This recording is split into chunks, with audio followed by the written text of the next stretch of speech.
Shamo, recommended to me by a viewer, thank you for the recommendation.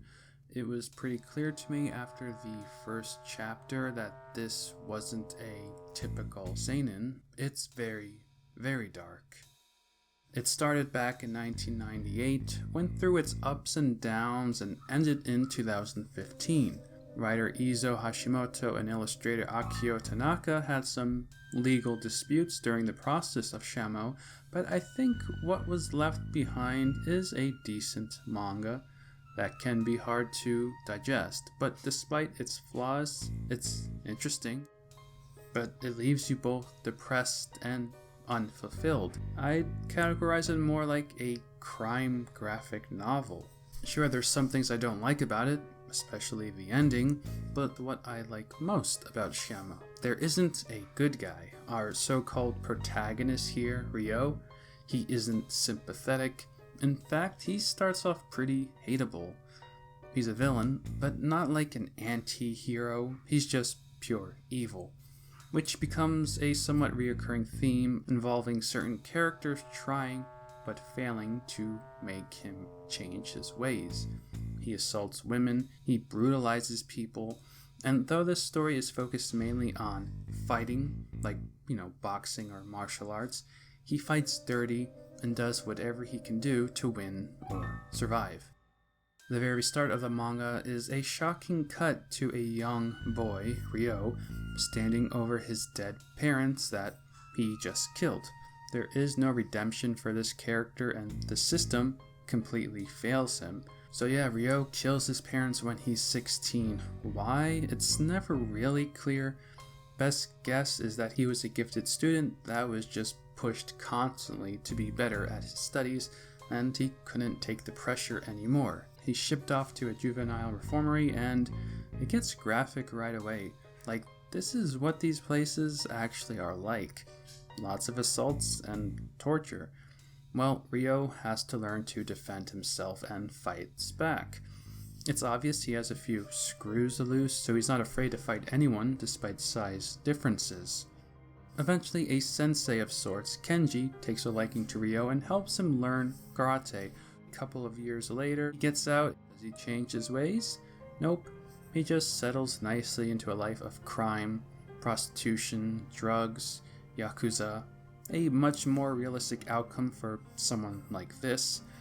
Throw in a few assaults, and eventually Ryo puts his strength and martial arts skills to the test for his own selfish reasons. Prized fighter Sugawara doesn't give Ryo a chance at a fight. Ryo hates to be denied and is mentally unstable, so he sexually assaults Sugawara's girlfriend, gloats about it, and then he finally gets the fight. Even during the fight, Ryo continues to brag about what he did, so yeah, there is no way that we as a reader are supposed to like Ryo. Well, I'd hope not. It's like a yakuza crime drama at times, mixed in with Tokyo Fist, but then the fights are pretty entertaining, though don't expect any Pride-style fights with regulated rules. This is just despicable people fighting dirty. The manga does kind of falter a bit with the whole Black Monkey arc, where Ryo fights an overpowered Chinese martial artist. It's kind of reminiscent of Shenmue, but there's a point where Ryo defeats death itself and survives a fatal blow. We kind of see that in the Rikyo movie. You can even overcome my deadly strike. It then gets more interesting once the character of Takahara is introduced. A character that the reader thinks just might turn Ryo's insanity around, but that's where I'll end with the spoilers. Like I said, this character is totally despisable, and, well, it's actually interesting with the ways he comes up to win his fights, through use of blackmail or the most deranged ways to win, but it works. He preys on his opponents through other means rather than just the physical bouts in a ring. He fights his opponents psychologically. Even against his toughest opponents, he doesn't win with any pride or honor. Basically, this isn't a boxing manga with an emphasis on justice. This is far from anything like that. Like, the creators here are shoving everything wrong with society in our faces as some sort of warning. something like Shamo just leaves you feeling depressed. There's never a light at the end of the tunnel here. It's just an interesting read because of just how depraved and homicidal this character of Ryo gets. But after the first 20 chapters, when he gets out of the prison-like setting, it's the same character for the next 300 or so chapters. There really is no spiritual or mental growth. It's just a consistent ride of terror. Now, in some ways that can be comforting to some.